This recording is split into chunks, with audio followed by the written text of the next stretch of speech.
Deuxième quart du 25e Hizb. Il n'est pas étonnant qu'il ait commis ce vol, dirent les frères de Joseph. Un frère à lui avait déjà commis un vol avant lui.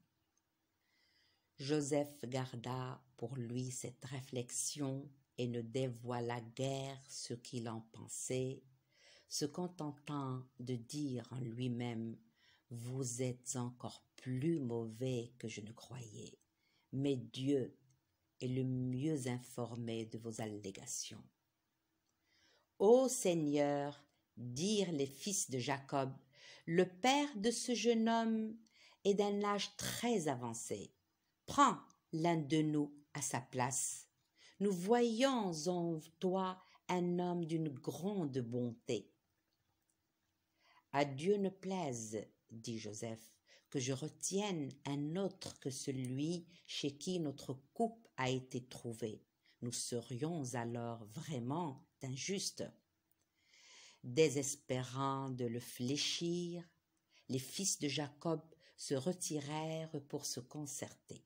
« Oubliez-vous, dit l'aîné, que notre père nous a fait prendre un engagement devant Dieu. Oubliez-vous que vous avez déjà manqué à votre engagement en abandonnant Joseph auparavant. Je ne quitterai pas ce pays, pour ma part, avant que mon père ne me le permette ou que Dieu ne juge en ma faveur, car il est le meilleur des juges. Retournez chez votre père et dites-lui, « Ô Père, ton fils a réellement volé.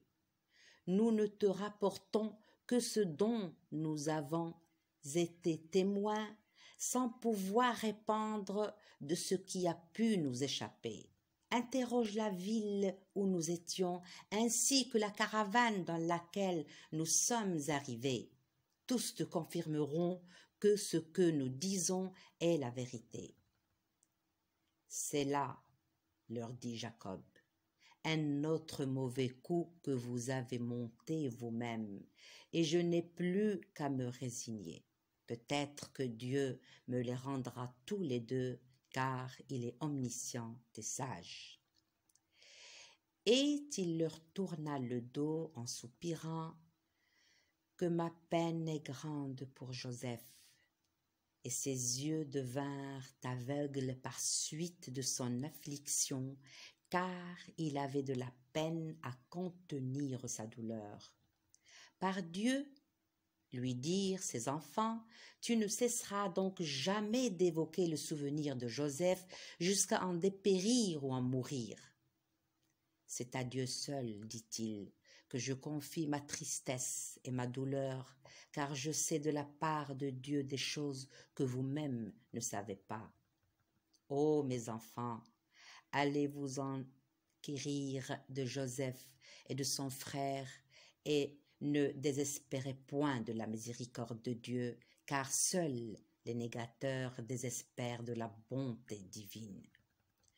De retour auprès de Joseph, ils lui dirent, « Seigneur, le malheur s'est abattu sur nous et sur les nôtres.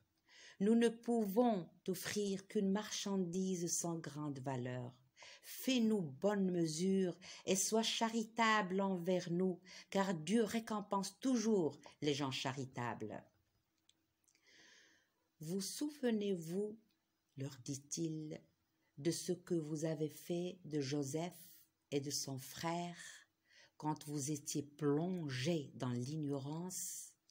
« Serais-tu Joseph ?» dirent-ils. « Oui, je suis Joseph, et celui-ci est mon frère, dit-il. Dieu nous a accordé sa faveur. Quiconque craint Dieu et se montre patient en reçoit la récompense, car Dieu ne frustre jamais les hommes de bien de leur récompense. » Par Dieu, dirent-ils, Dieu t'a vraiment préféré à nous, et nous avons été coupables. Soyez sans crainte, leur dit Joseph. Que Dieu vous pardonne, sa miséricorde n'a point d'égal. emportez ma tunique que voici et passez-la sur le visage de mon père. Il recouvrera la vue et revenez avec tous les membres de votre famille. Et dès que la caravane eut franchi la frontière, leur père dit: Je décèle autour de moi l'odeur de Joseph, mais vous allez me dire encore que je radote. Par Dieu, lui dit-on, n'est-ce pas que c'est ta vieille rengaine?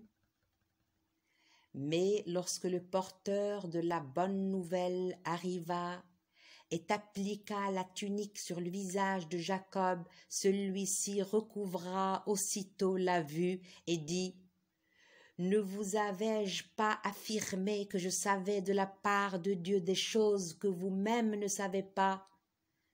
Ô Père, dirent les fils de Jacob, implore de Dieu le pardon de nos péchés, car nous avons été vraiment coupables. Je vais, dit-il, implorer le pardon pour vous auprès de mon Seigneur. Il est si plein de clémence et de miséricorde. Et lorsqu'ils arrivèrent chez Joseph, celui-ci accueillit son père et sa mère en disant: Soyez les bienvenus en Égypte, où vous serez, s'il plaît à Dieu, en toute sécurité. Joseph fit asseoir son père et sa mère sur le trône, et tous les membres de sa famille se prosternèrent à ses pieds. Joseph dit alors: Père, voilà l'interprétation du rêve que j'avais fait jadis. Dieu en a fait une réalité. Il m'a comblé de bienfaits lorsqu'il m'a fait sortir de prison et qu'il vous a fait venir du désert auprès de moi, après que Satan eut jeté la discorde entre mes frères et moi.